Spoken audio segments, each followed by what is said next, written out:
Šodien es jums izstāstīšu par fosfora apriti mūsu ikdienā.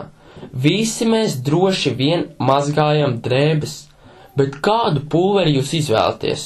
Un vai jūs pievēršat uzmanību fosfora daudzumam pulverī? Parasti mēs izvēlamies pašu lētāko pulveri, bet tā nemaz nav, jo lētāku pulveri mēs nopērkam, jo tajā vairāk ir pildvielu un fosfora savienojumi, un to vairāk jādozē.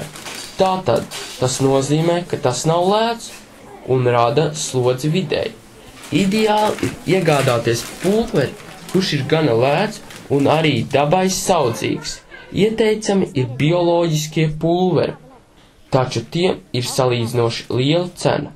Kādreiz drīkstēja tirgot pulveru, kuru sastāvā bija pat 15% fosfora, piemēram, Lotos, bet tagad var nopirkt salīdzinoši lēti pulverus, kuru sastāvā fosfors ir līdz 0,5% fosfora.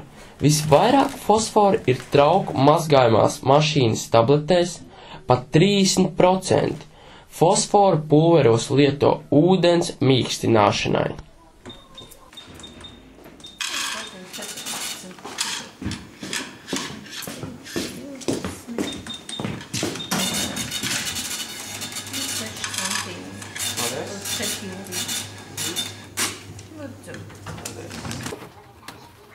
Arī es nolēmu izmēģināt mazgāt drēbes.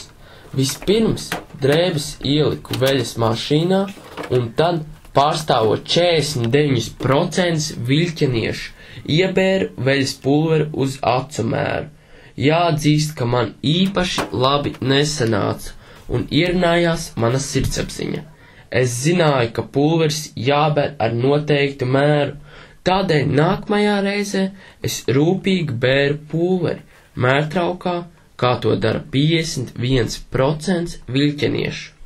Viņu attieksme ir pareiza, jo pārlieku daudz pulvera nepadarīs drēbes tīrākas, bet palielinās piesārņojumu dabā. Ūdens no mūsu veļas mašīnas nonāk attīrīšanas iekārtā. Daudzi viļķenieši domā, ka ūdens attīrīšanas iekārta attīra fosfora savienojumus.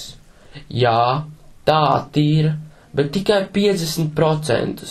Problēma ir tāda, ka Latvijā nav likumu, kas limitētu fosfora atlikumus pēc attīrīšanas iekārtām.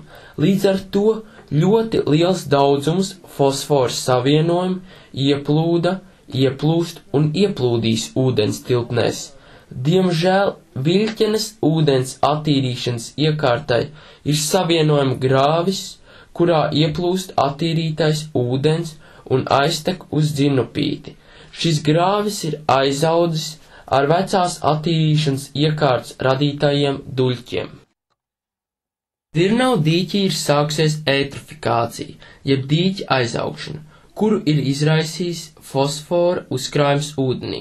Šajā dīķī lielā daudzumā ir skaujošā glivēna, iegrimisī raglape un vārpainā daudzlape, bet vairs nav sastopamas baltās ūdensrozes, ūdensgundagas un parastās bultenes. Kādreiz dīķī varēja peldēties, bet tagad tas ir nepatīkami, jo ap augumu pinās zāles. Dzeltenais ledus liecina par samazinātu ūdens caurredzamību, kas raksturo fosfora piesārņojumu. Šajā dīķī ir daudz lielu zivju, kuras ir grūti noķert ar makšķeri, jo āķis iepiņķerējas zālēs.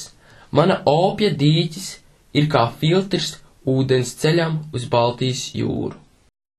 Visu šo iemeslu dēļ pieliku plakātu pie viļķenes afišas, lai cilvēki zina par fosforu apriti dabā un apzinās savu nozīmi vides kvalitātes uzlabošanā. Tas rāda kaut ko. Saudzīgi lietojot sadzīves ķīmiju. Kas notiek? Kas te notiek? Tad ir smuks ezers. Tad neaizaug. Vai dieniņi, vai dieniņi.